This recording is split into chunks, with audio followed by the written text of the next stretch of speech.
One, monetary and sex bribery would be used to gain control of men already in high places in the various levels of all governments and other fields of endeavor. 2. The Illuminati who were on the faculty of colleges and universities were to cultivate the best students for the cause. 3. Influential people and specially trained students under the control of the Brotherhood would be placed behind the scenes of all government, religious and financial institutions and used as agents. 4. The secret society would develop absolute domination of the media so that all news and information could be slanted to convince the masses that a one-world government is the only solution to our many problems. 5. The final phase of the operation would employ all resources in place to initiate military coups that would overthrow all opposing governments and put the world under one global government controlled by the Illuminati. The group was originally composed of 32nd-degree Masons and used various Masonic lodges as recruiting grounds and fronts. The highest-ranking Mason to be recruited was a nobleman from North Germany, Baron Carnegie, also known as Adolf Francis, a major player in the European Masonic scene. The Illuminati were extremely secretive, even identifying themselves and their chapters by assumed classical names. For example, Weishaupt was Spartacus, Carnegie was Philo, the headquarters was Eleusis, Austria was Egypt, etc. Dates were given in a sort of cryptography. Under Carnegie's guidance, the ranks of the Illuminati grew to over 3,000. But so much rapid success also brought opposition. The Jesuits especially had fought the Illuminati from the first, and eventually all priests became its active enemies. The Catholic Church went on the offensive against the secret brotherhood. In fact, priests raised so much opposition that the governor of Bavaria declared the Illuminati to be an outlaw conspiracy by edict in 1784. Many Illuminati were imprisoned, and some, including Weishaupt, were forced to flee the country. Soon, not only Illuminism, but also Freemasonry was forced out of Bavaria. By the end of the 18th century, the Illuminati seemed to have completely disappeared everywhere. But the Illuminati was not really gone any more than the secret societies that preceded them. They just went underground and added one more item to their list of dark goals: infiltrate and bring down the Catholic religion. When we look around the world today, what do we see of the secret societies? Masonic chapters exist in the open all around the globe as a mainstream organization. The Order of Knights Templar today exists as the top-ranking Masonic organization in the York Rite of Freemasonry. What goes on inside Masonic halls is still relatively secret. Probably known only to their upper echelon members are the dark rituals, goals, and the vendetta against the Catholic Church. The Masons and Templars have very effectively integrated themselves into the world's most respected societies. To a lesser degree, the assassins have appeared publicly periodically throughout history.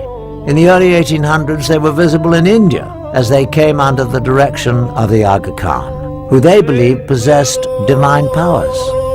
In the latter 1800s, the Aga Khan brought them to Afghanistan, where they developed a lasting relationship with the British. Later, the Aga Khan's descendants further infiltrated Western culture.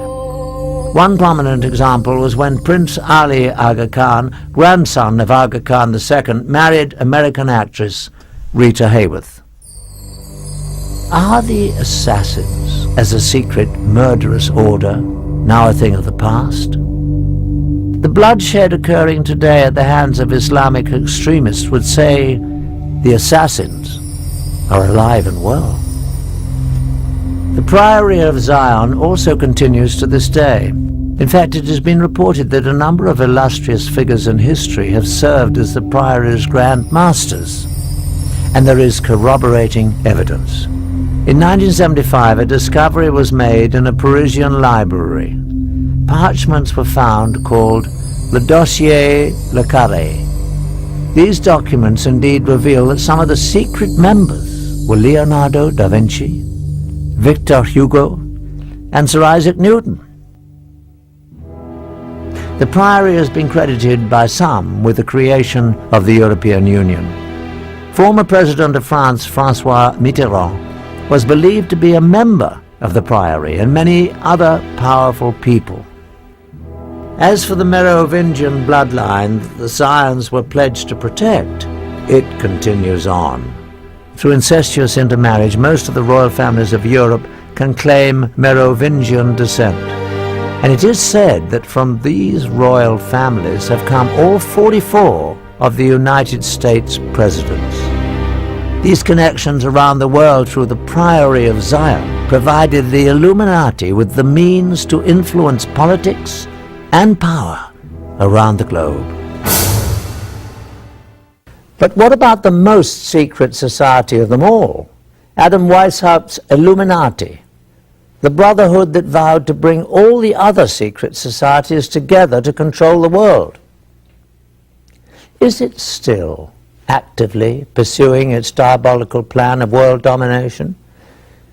Indeed, shocking new facts that we have uncovered reveal that it is stronger than ever today. Studying a top-secret society is much like studying the current of a lake. The ripples on the surface give us clues to know what is going on in the darkness below. The Illuminati's grand plan required that it infiltrate the governments of all countries around the world. In our extensive investigation, we focused on just one target, the former Soviet Union, to see how it was manipulated by the Illuminati.